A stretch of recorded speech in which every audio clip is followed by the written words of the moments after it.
Did you know that your favorite snack is produced in Kansas? My favorite snack? I don't know if it's your favorite snack, but it's a lot of people's favorite snack. You kind of creeped me out there for a second. What is your favorite snack? That's the thing is I don't know what my favorite snack is. So tell us, what is the favorite snack? Cheez-Its. Is it made in Kansas? Yeah. I didn't know. They are manufactured in Kansas. Around the Kansas City area. But yeah, so good. That's your their marketing fun fact for has, today. Like distorted my mental view of what such a factory would look like. I just pictured it as like a giant block of cheese that you like see on the horizon. It's a Monday. I'm sorry. It's a Monday. No, so they're produced in the Fairfax Industrial District in Kansas City, Kansas. So yeah, fun fact. There you go. Mm-hmm. Like, and if you supposedly, and the reason I know this is because I actually saw a TikTok about if you look on the box, it'll say if it's produced in Kansas, or I think the other one is like North Carolina or something like that.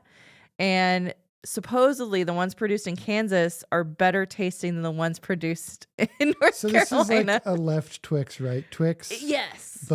But with different production plants. I'm sure it's the same recipe, same process, all of this.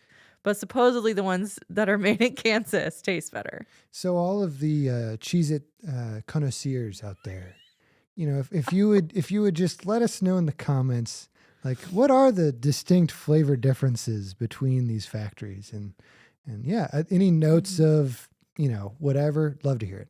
Love to hear it.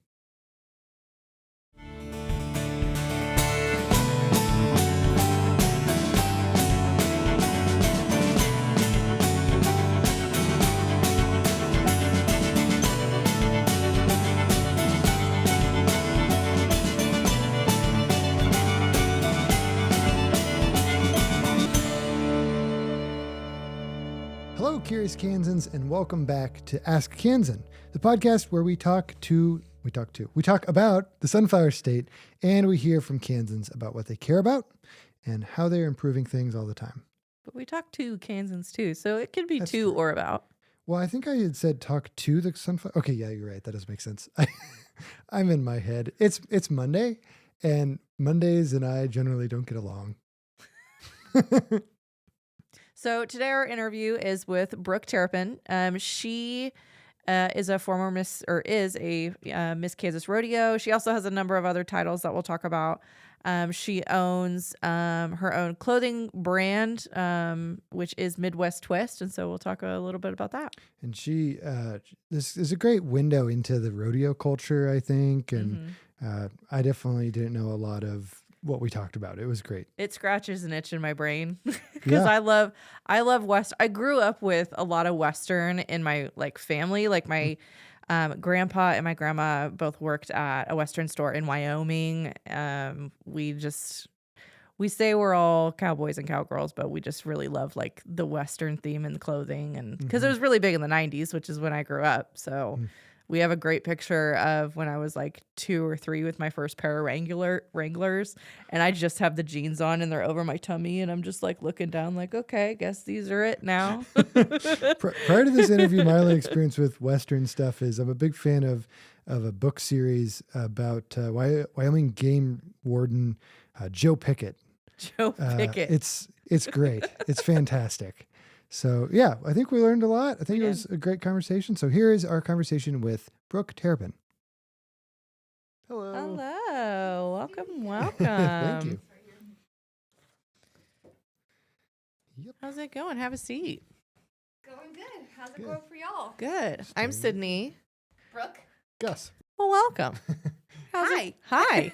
Thanks for coming on today. Yes, I'm glad to be back here in Salina. I grew up around here. Okay. So I now live about an hour away in Alma. So quick drive cool. over here, and Well, thanks Yeah. for doing that. So you're from Salina, or are you from like Council Grove area? I actually, Google will tell you different things about me. That's what I'm like. Google says Salina, Council Grove. Which is the other one? I was born in Salina, and I Okay. grew up just outside of Salina. I went to Solomon School, so Okay. New Cambria is technically my home address. Okay. That But I makes have sense. lived in quite a few places in Kansas, so Okay. yes, like Well, I said, cool. Google it will mislead you. And how do you pronounce your last name? Terrapin. Terrapin. Okay. I was real worried. I'm like, I'm gonna mispronounce her name. But here's what's funny, Brooke, is I knew you when you were Brooke Wallace. So Most met. people do. Most We people. met. I used to work for Joni at the CVB in McPherson. Okay. Yep. And we did a line dancing class. We sure We did. sure did. And we were doing Footloose, and I had the lazy version and you had the right version. I was like, oh no, I'm gonna have to learn the right version. So it was like a random like 2020 activity we tried doing, because we're like, well, we can all spread out. And I think we had at least like 10, 15 people maybe. It was a good turnout, And and it was a lot of fun. It was a lot of fun. Yes. So yeah, so I'll leave the dancing to you guys. are you sure? You Yes, seem like a don't want great me to dancer. dance. Nope. Well, tell us a little about yourself. Well, gosh, a lot of things have led me to this moment in my life. And I like to say that I'm a very involved person. So Okay. that leads to many involved stories throughout my lifetime. A lot of people do know me, like you, as a rodeo queen. Yep. That's how we met. So being a rodeo queen for 5 or 6 years ultimately led me to my career now, which is custom Western wear. So I'm a fashion designer, and I mostly sew for rodeo queens. Okay. And the occasional alteration here or there, maybe the wedding dress, or my latest thing, I have been making koozies. Really? So my job criteria per se doesn't really fall under one umbrella. It's like 5 or 6. So do you just do this out of your house, or do you have a storefront? I work out of my backyard actually Awesome. right now. Do you have a she shed? I have a she shed. Yes. It recently was completed, so I'm just getting all organized, and I am really loving it. That's awesome. Yes. So what got you into pageants? Because you have like 4 or 5 titles, right? Correct. I was sitting at a rodeo like any other rodeo fan, right before I went to K-State, right before college.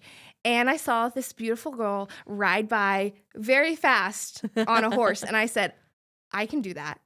And because I've grown up riding horses, that's another part of my life that I truly cherish. And I said, I have a horse and I like to go fast. And I'm going to K-State next year, because she was Miss Rodeo K-State. Oh, okay. So that's what ultimately led me to exploring that. And my aunt had been in the industry, so she knew what it was to be a rodeo queen, and I did not. And she said, you have a lot of work to do. And by golly, if someone ever tells me that, well, she didn't tell me I couldn't do it, but if there's any ounce of, oh, that's going to be hard, I'm like, I got this in the bag. Yeah. It's the challenge. It is the that drives you. challenge. Yep. So what was your first pageant? How did that go for you? It actually went very well. I ended up getting that title. For your very first my one? very first one. Oh, that's but hilarious. I put a lot of preparation into Yeah. it. It was like, oh, I'm going to do this thing. And I wanted to be Miss Radio K-State, but I said, I need to do something to get ready for that. And so I would say I put a good year of studying and preparation involved into then running for my first pageant was Miss Rodeo Junction City. Okay. So ultimately got that one. And then I was like, okay, got that under my belt. I really enjoyed it. I loved traveling. I loved representing the sport of rodeo and representing agriculture. And so I was like, I'm going to do it again. And then on repeat, do it again, ultimately becoming Miss Rodeo USA in my final year as a rodeo queen. Could you describe, like, I'm sorry, I'm kind of uninitiated to this world of rodeo pageantry. So could you describe like what is it? What was all involved in becoming a rodeo queen? Well, you do have to know how to ride a horse. That is like the talent portion of what you think of a pageant. It's very similar. Interview, speeches, modeling, all those things are very similar from a regular pageant to a rodeo queen pageant. But yes, the horseback riding is definitely required and one of the more important parts of our job. And yeah, just being well-spoken is being able to talk to anyone, being able to be at rodeos and talk to people about rodeo. Because a lot of people that go to a rodeo have no clue what's going on. So it's one of our jobs is to tell them, hey, this is what's happening out there. It's all entertaining, but it's even more entertaining when you know what's going on out there. So when you say you spent like a year like prepping, what is that prep like? Like what is that for anyone who has zero idea?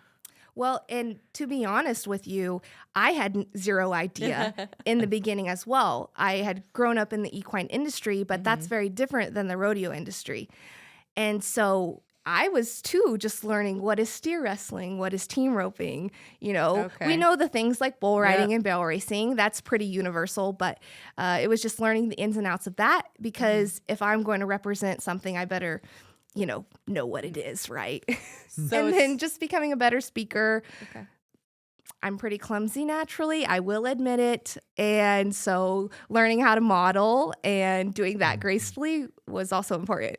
So was your aunt kind of your coach or did you have a different coach that helped you through these? She absolutely helped me a lot in the beginning. And that was kind of the leaping off point. And then throughout the years, I definitely utilized a lot of other avenues of coaching and so yeah, and it feels like a whole different lifetime now than even from 5 years ago. It's wild sometimes.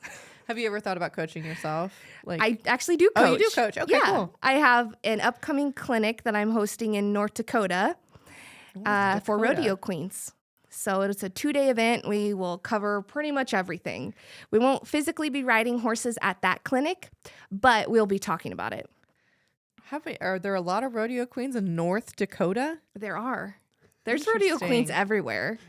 We had a clinic here in Kansas earlier this year. The Miss Rodeo Kansas pageant hosted it, and I was involved in that, getting someone in to be the clinician and then helping girls throughout the weekend. And it's a lot of fun, and it's really rewarding to give back to that industry because I received a ton of help, and I feel only needing to be partially responsible to then feed that back into the industry. So I enjoy doing it.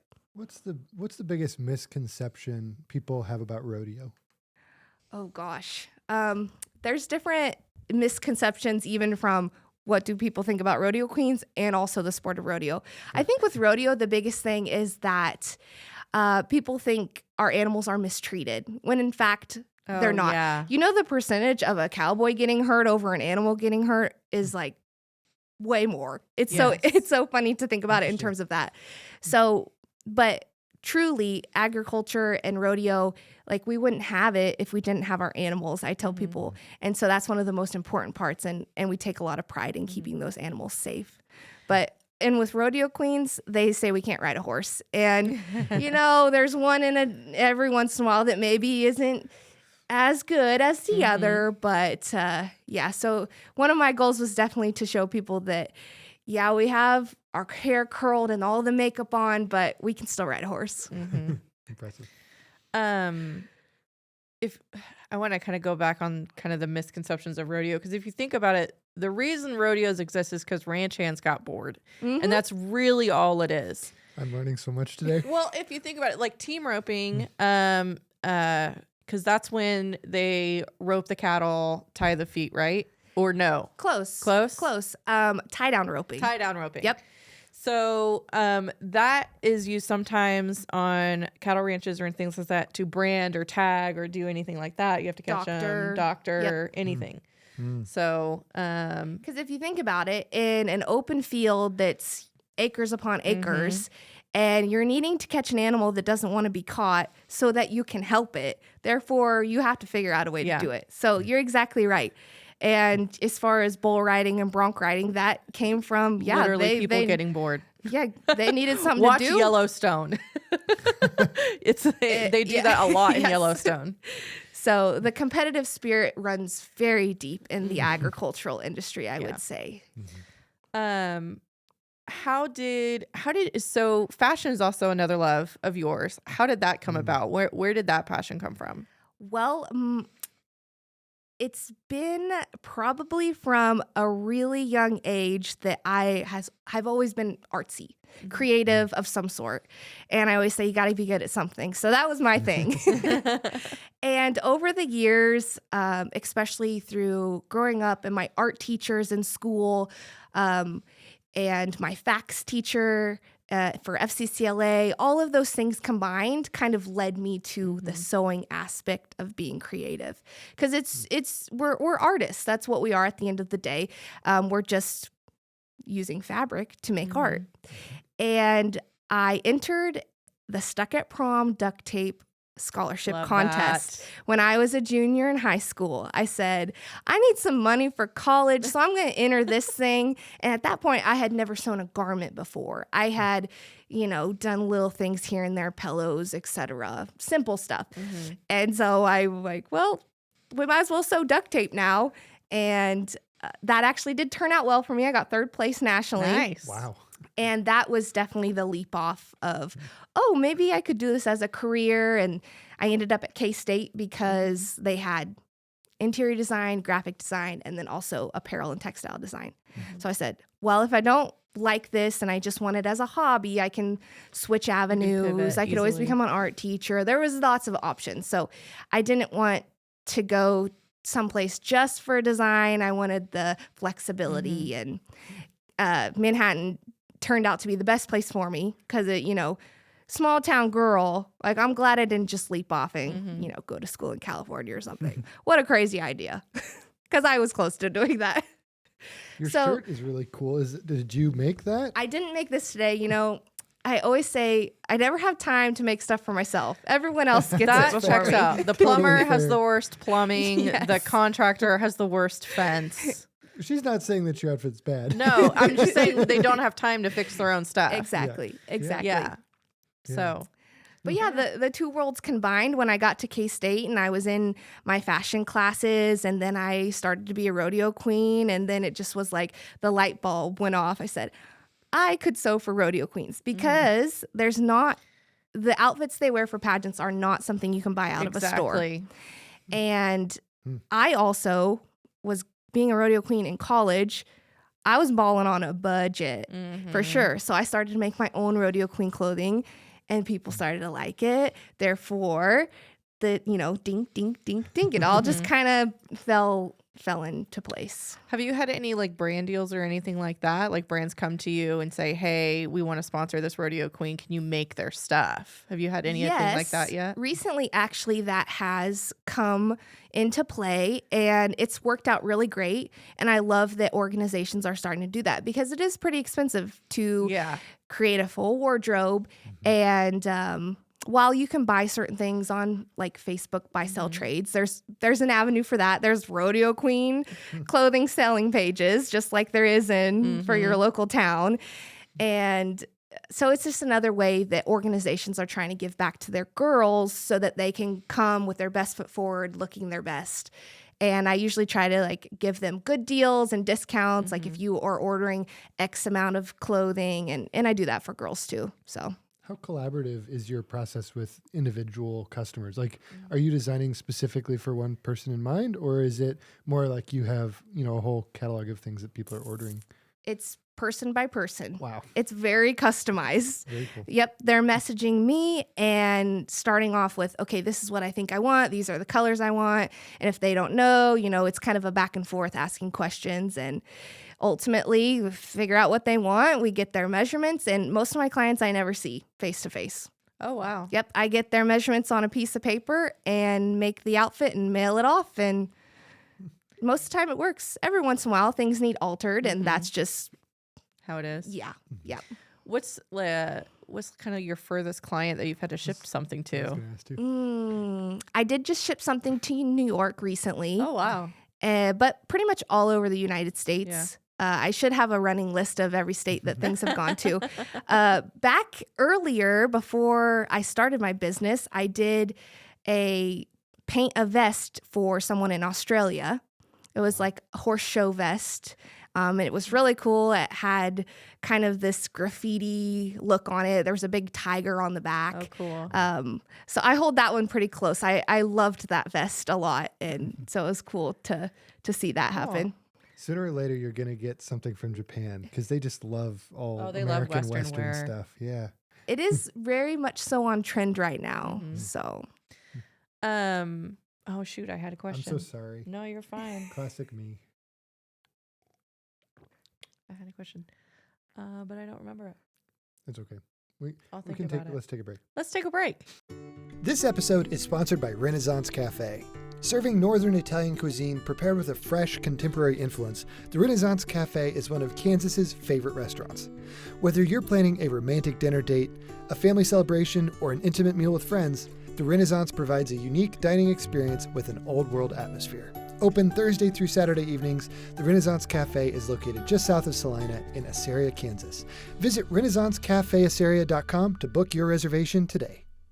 Okay, welcome back. So question I had for you, how did you get the name of your business? ooh, that's How'd a you good come one. up with that? And what is the name? The name And for is Gus, what is it? Midwest Twist. Ooh. And I originally had a couple different ideas that I started my business off with, and then nothing just felt right. You know, you're like, that's kind of boring. And I was driving down the interstate one day and I was like, come on, I have got to think of something better. And I just started naming off random things like guardrail, this, that, the other thing. And I was like, at the end of the day, I want it to relate back to where I'm from because I've been to all these other states and I truly do love the state of Kansas. And not everyone says that, but I call it like the happy medium of the world. It's hot, it's cold, sometimes it's windy, sometimes it's rainy. But you know, there's variation to that. And so I wanted people to know that I'm from the Midwest. That I'm from Kansas, and because, you know, fashion isn't really the first thing you think of for the Midwest. It's the coast and whatnot. And then I said, what is the one thing that people, you know, always relate back to Kansas? And that is, you know, the twisters, tornadoes, Wizard of Oz. So that's where the twist came from. And I will say, I always like to put a nice spin on things that I do. So I'll take people's ideas and give them a little bit of something you haven't seen before, per se. I always try to give it that little extra twist at the end of the day. So that is where the business name came from. Midwest Twist. Yeah. Okay. Awesome. Do you have, so we're really big on, when I first got hired here at Feely, Gus made me sit down and watch Simon Sinek Start With Why. Are you familiar with that at all? I'm not. So what it is, well, you explain it, Gus. You're better at this. Oh boy, on the spot. There's a lot of people and organizations that know what they do and they know kind of how they do it, obviously, but a lot fewer of them know why they do the things they do. And so, yeah, this guy, Simon Sinek, basically kind of elevated that question in the business world and said, like, if you know why you are doing what you're doing, communicate that to the world, and that'll help you find other people that are like you and do the same things you do. So, yeah, do you have a why? Is that your question? Yeah, Sam? that's my question. Yeah. I do have a why. And the why truly stems back to the incredible time I had as a rodeo queen. I think it really was a crucial part to what shaped my life and a crucial part to who I am and the values that I hold. And I think that getting to stay in that industry and give that industry one of my true talents, which is creating, is really important to me. And it's hard work being a rodeo queen because a lot of people don't know, but there's only a few rodeo queens that get actually paid. Most of them are completely volunteer hours to put on your resume. And for people to give up that much time of their life, because it was hard. I mean, I had graduated college and then I was going to be a rodeo queen that made no money. You should have seen my dad's face. Anyway, you know, that was a lot of years to give into something to not receive a monetary thing back, right? I received a lot back from that experience, but it wasn't necessarily showing up in my bank account per se. So I think the why definitely comes back to that experience, and that I want others to have that same experience as I did. And getting to be part of, someone just messaged me on Facebook, and then this beautiful outfit comes of it that they feel incredible in. That's another part of why I like doing what I do, because it's not something that they can just go and find, and it's something that we get to create together. I always say, ultimately, it's your decision at the end, but here's what I would do. And then, so it's the give and take and getting this incredible piece that means a lot to them. And a lot of my people come to me thinking like, okay, I want to use this color because it reminds me of this person, or I want this saying on my vest because this is what it means. And a lot of rodeo queens have their mission statement or their why too. So it's cool to be able to incorporate their why into my why to make a why altogether, right? We totally get that. That's 100%. what we do in our business as well. Yes. I want to kind of go back to how most rodeo queens are literally volunteers, and to put it in perspective, like if you think about, a lot of these people travel with their own horses. So you have a horse trailer, you have a vehicle, you have all these, you have to feed your horses, you have to feed yourself. And you don't get anything back from that. And so did you travel with your own horse and all that? Yeah. Up until I was Miss Rodeo Kansas, I did pretty much travel with my own horse. But once that next step took place, that state title holder is kind of the next level, I was going too many places, and it didn't always make sense to drive to Florida or, drive to Oregon. And so flying somewhere and using a horse that was already at that rodeo was the better option. Yeah. I wouldn't say it was always the better horse, but it was the better option. What are the regional differences in rodeo from Oregon to Florida to Kansas? The production of it can sometimes be a little bit different. Essentially, it's the same type of events, but certain rodeos will have concerts. Certain rodeos will have like chuck wagon races. Oh. So every state, I love a good chuck wagon race. Or a horse pulls. The crowds are different too, just being in a different region of the United States. Sometimes they're a little rowdier, sometimes. I imagine it's pretty different from Florida and Oregon. But I've never had a bad experience at a rodeo, even when I did get bucked off. So that's saying something. Wow. Yep. Yeah. Did you barrel race at all?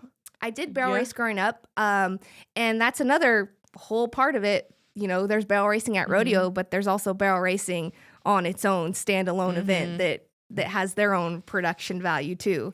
So I grew up locally barrel racing, but I've never competed via rodeo.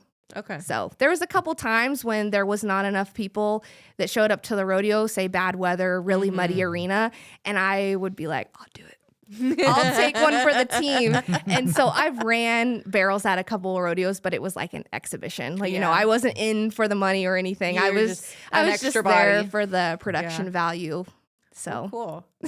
We, going back to creativity as a subject, obviously we work in video. And so there's, I think there's days where we're really engaged in the thing we're shooting, and it's not hard to tap into that inner creativity. And then there's days when, the subject matter we're shooting is just not as inviting of that creativity, or we just don't have that source. So we kind of have to like find creativity within us in those moments. Do you ever find that in what you do, or is it just a steady, constant flow? Yes. Literally 2 days ago, it happens. And you try so hard, and I've realized that you just have to walk away. Like it's okay that the deadline is so close. I could spend all day trying to change these pieces around on this fabric to try to get what I want, and it's not working. I'm just like, see ya, adios, I'm out of here. And then the next day, so 2 days ago, and then as of yesterday, I walked back in my shop, and it was like beep, beep, boop, and it all went together, and I finished the shirt. it reminds you that it's okay to have those times where you don't feel invested. You know you are, but you can't pull it out at that one moment. And I think that's just being a creative person. You exhaust so much energy sometimes that at other points it's just not quite there. And that's okay. That's truly okay. It was like my battery wasn't charging very well. I needed a new plug-in. I like There's a little wiggly in the outlet. if there was some way to literally plug yourself into a wall and get a full charge in 30 minutes, sign me up. Sign me up. I call it caffeine. Also true. Also true. If you weren't doing fashion, what do you think you'd be doing? It's a very good question. And I think I recently come to think of this because people in my life have said, "Oh, you would be a great teacher." You have good teacher vibes, I'll tell you that. So maybe that's where I would have ended up if I wasn't sewing a seamstress in the fashion design world. I do really love painting. I've added that to my resume. I've done a couple murals now. Wow. Wow. And with one on the books to do still. So it was just something that someone was like, "Hey, you want to do this?" I'm like, "Well, I've never done it before, but I'll give it a try." I think those are my famous words. And it turned out really great. It was in my local community now, Alma, Kansas.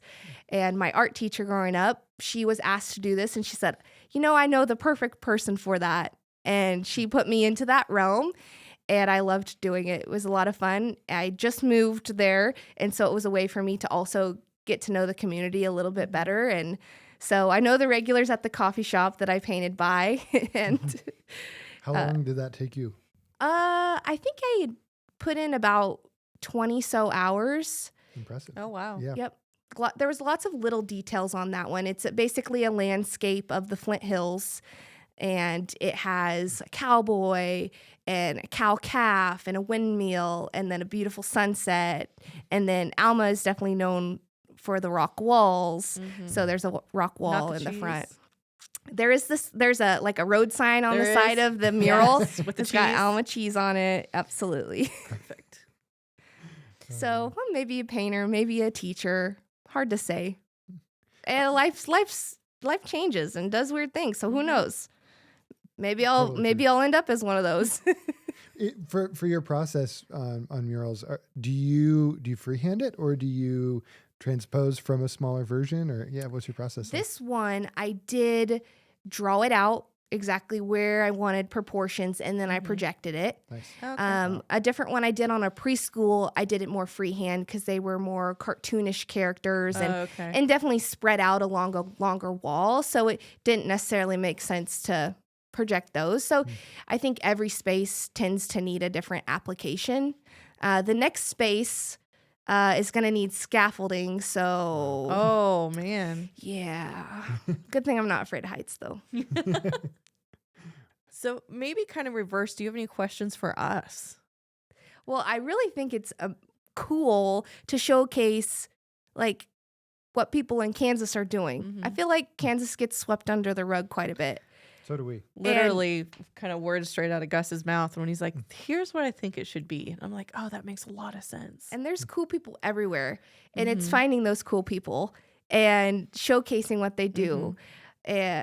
All of these travels that I've done, especially being a rodeo queen and now going back and teaching rodeo queens, it just takes a couple questions to find really who the person is. I think sometimes people are leery to open up, but everyone has a unique story, even if they are, just a traveling janitor, because that's sometimes what I tell people I do. Traveling janitor. That's hilarious. My husband and I have an ongoing joke. If we're not really wanting to describe what we do to people, that's our go-to. I'm just a traveling janitor. I think that opens up more questions, honestly. Maybe it does. Contract janitor. Janitor, traveling janitor. What are the biggest lessons that you've learned kind of through your journey of being a rodeo queen to what you're doing today? Yeah. Lessons, man. You don't always see them right when they're happening, but you look back and you're like, wow, yep. That's really hard. I don't normally ever get stumped on something, but I know that there's a good answer here. Take your time. I feel like it's so cliche, but being yourself, I think, is important. And it does. Oh man, right as it came out of my mouth, it sounds so cliche.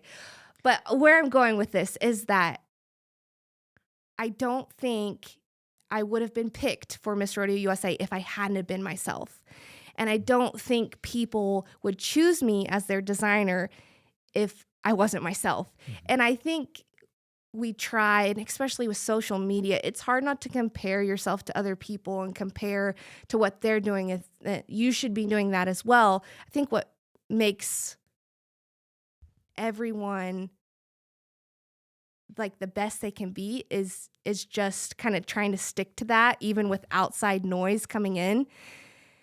So I consider myself very lucky and very blessed to have such a great life already. And I just turned 30. So you kind of, you hit those milestones and you start to reflect a little bit.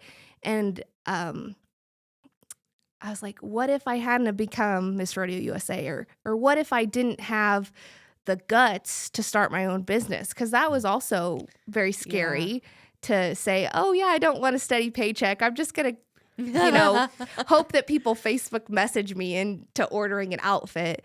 So, and I think that's one of my personal characteristics is that I'll jump off. Like I'm just like, all right, let's do it. Or, there's not that pause moment for me most of the time. It's usually just like guns ablazing. So I think that's what helped me, start my own business. And, as to become a rodeo queen, you have to connect with the 3 judges that are there to pick the next one. And so, yeah, all of those little things combined, I think at the end of the day, it's just be yourself, because there's no one better than that. Just be you. For those of us that haven't been to a rodeo in a while, like what is a good way to experience rodeo? Like I think a lot of us city slickers, as you might call us, might have just a little bit of like, we don't know what to expect, don't know, how to approach it even. Any advice you could give? Just go to one. Just go and take it all in and be like, ready for the wrecks, ready for the commotion. One of my vivid memories is it was just pouring rain at a rodeo. Pretty much the entire crowd left besides this one section of people. And so we were now off horseback. So we went over there as the Rodeo Queens to engage in the crowd that was left. To very few of them. I think that we were like at 20 people. We were all soaked, like full hair, just drenched. And they weren't going to leave because this is what they did every year as their like little reunion. Oh. And so they were just committing to being there. And it was, we were rowdy, we were yelling. And then we got into the arena on a break in between events to see who could do the best mud belly flop.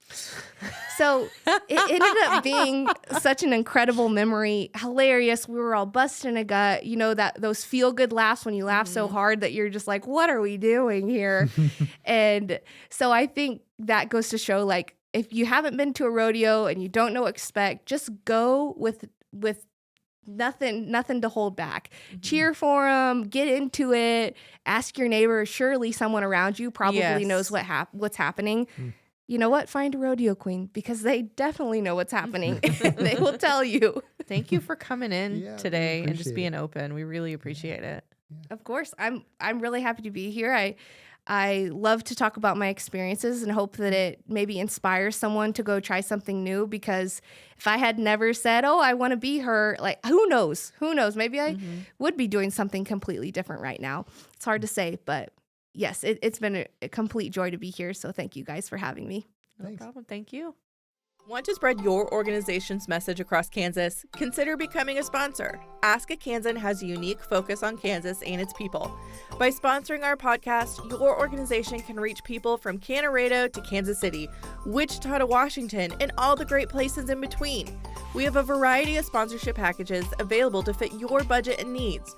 For more information, visit askakansan.com/sponsorships or call us at 785-571-9507. Thank you for joining us for that conversation with Brooke. She's kind of become one of my new fashion icons. My first fashion icon is Gus's wife, Hannah, and my second one is Brooke. Hannah is very classic with her looks and her style, where Brooke is, it's very, again, I love Western wear, so it's very Western, but it's like with a modern twist, which you don't see a whole lot. And one of the things I really wish I would have asked her, thinking back to it, is if she has thought like outside of rodeo, like how, like with country music stars, because they're still very classic in what they wear on stage. It's very shiny. It's kind of very kind of in that same realm. And so I wish I would have asked her that, because it's kind of something I'm super interested in. Yeah. But yeah, what did you think of the conversation? What was kind of your favorite takeaway? One of the things I just didn't understand was the role that these women play in the rodeos, and like it's an important like educating the people that are going to the thing, and there's just a lot more nuance to it than I realized. I thought it was just kind of your everyday pageant, but it seems like they actually play a pretty important role in the rodeo It's not just a title. Yeah, exactly. Okay, well, let's launch into another edition of Where in the Rectangle, everyone's favorite segment of a podcast. So, Sydney, where in Kansas is Gorham, Kansas? Gorham. I hope I'm saying that right. Is it Middle Earth? No, it is indeed in Kansas. Here, I'll pass this over to you. Oh, Gorham. Gonna give me anything other than Gorham? I'm guessing it's more like Gorham. Gorham? Probably. Gollum? Gorham? Okay. So I'm going to, so this is probably nowhere near accurate, but I'm going to go with northeast Kansas, only because there's a lot of like, I don't want to say like witchcraft up there, but there's a lot of weird stuff that happens in northeast Kansas. Okay. And that just seems like a northeast Kansas type of thing. So I'm just going to go randomly Jackson County, which is like right, or no, not Jackson. Yeah, Jackson. I can't read upside down, which is right here. I don't understand the function of Sydney's brain and how these connections are made. I just told you, witchcraft. How we got to witchcraft from Gorham, I have no idea. So this time you're off. That's okay. You've had a good track record. I've had a good track record you can't until win them now. all. So this is actually in Russell. So it's actually fairly close to us. Russell County, just a little bit west of Saline County. So tucked into the wide open landscape of western Kansas, Gorham's story begins on October 10th, 1867, when the Kansas Pacific Railroad first rolled into the area. Though it would take more than a decade for the town itself to become established, a few hardy settlers and dugouts marked the early presence of people on the land. So the first people to come to this area were actually Pennsylvania Dutch immigrants, and they were trying to go to Wilson, but they got there and there's already people there. And so they're like, I can't go here. We have to go someplace else. Which like, that just tells you how wildly different the world was back in those days. So they moved on from Wilson, and they settled nearby. And so the town officially took shape in 1878 when Elijah Dodge, or E.D. Gorham, arrived from Illinois. And within a year, he had platted the town, opened its first general store, which also doubled as its post office, and launched key businesses like a grain elevator and a lumber yard. So his first early days weren't glamorous, as is true of most of our small towns in Kansas. The first train depot was just a boxcar on a siding, which doesn't that remind you of like what's Courage the Cowardly Dog? Yeah, that's what I thought of when I heard. And the kids went to school originally in a one-room dugout. I just picture like a kid playing with a worm in the corner. Yeah, in the corner. And telephone service arrived in 1878 thanks to a guy named W.W. Cook. And the way they did this was they strung wires across fence tops, and they somehow found clunky Swedish-made phone boxes. Swedish-made phone boxes. Yeah. Okay. All sourced from the old land. So E.D. Gorham was more than the town founder. He was a civic force. He donated land for cemeteries and for a Catholic church. And by 1890, he was reportedly the largest landowner and possibly the wealthiest man in western Kansas, holding over 1,000 acres of land, which doesn't sound that big to me. Doesn't sound that big, but probably back then it was. And at that point, land was priced at $12 an acre. So that would have been about $12,000 worth of land. That's the math right there, people. Yeah. His legacy is etched into the town's layout with streets like Juliet and Chicago, nodding to his Illinois roots, and Clifford Street, which honors his young son who died in childhood, sadly. Oh, not the big red dog? No, not named after the big red dog, unfortunately. I know how much you're a big fan, but no. I am a big Clifford fan. So a burst of prosperity came in the 1920s with the discovery of oil, but that boom faded and Gorham settled back into life as a quiet rural town. But in 1971, Gorham found itself on the silver screen.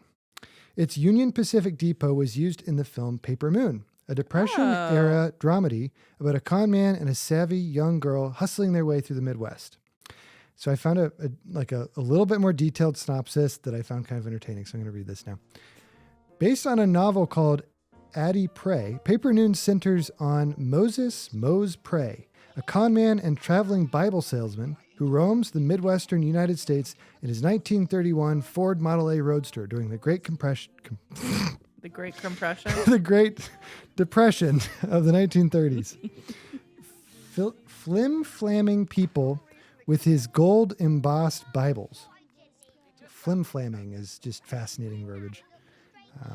And here's I a think nice I've picture. seen this movie. Okay, it's not surprising because it was both a critical and a commercial hit.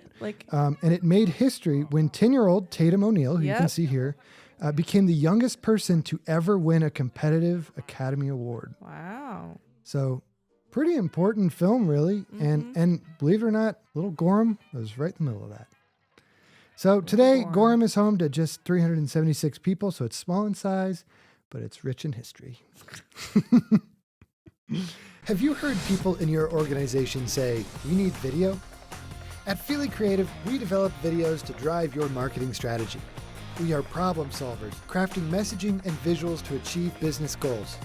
Whether you need to share your organization's identity, convey company culture, attract the right people to your team, or put your products on display, Feely will help you communicate effectively and get back to what you do best.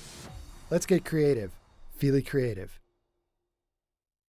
Okay, so I do have an update for you. An update. If fans of the show may remember, in our last episode, I told you about a Bigfoot sighting that happened here in Kansas. Well, the official report is now out. You can find it. We will link to it in the show notes.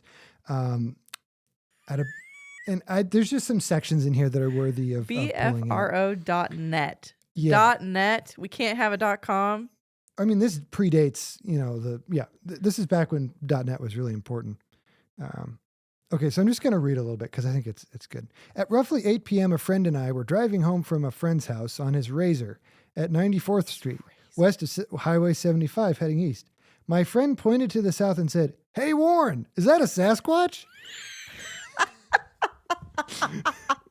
I looked to the south and said, "Yeah, right. It's one of those metal Bigfoot signs on the hill." But as we were proceeding east, I noticed the arm movement and thought maybe it was mechanical. We stopped when we reached the fence line and saw it was an actual Bigfoot. It was very tall, maybe 7.5 to 8.5 feet, coned head, covered in black hair and long swinging arms. It continued over the hill and turned mid-walk and looked back at us. As it proceeded over the hill, I hollered at it to try to make it stop, but it just kept walking at the same pace. It goes on. There's a lot of things here. I guess my favorite other part that's worthy of mentioning is At the end of it, they do say some factors that they believe might have been involved. For instance, moon phase, it was waning 29%. I guess that's important Is that for a Bigfoot. good Bigfoot sighting percentage? I guess. Yep. Weather was partly cloudy and calm. After all this, we did see some deer in the same section that were headed its way, maybe food source. And they did find one hair on a fence, but it does look like deer hair, not Sasquatch hair. So, and there's a great picture of maybe discovering the hair. I'm not sure what's going on. That is, let's see. Susie went in. If you scroll up. Yep.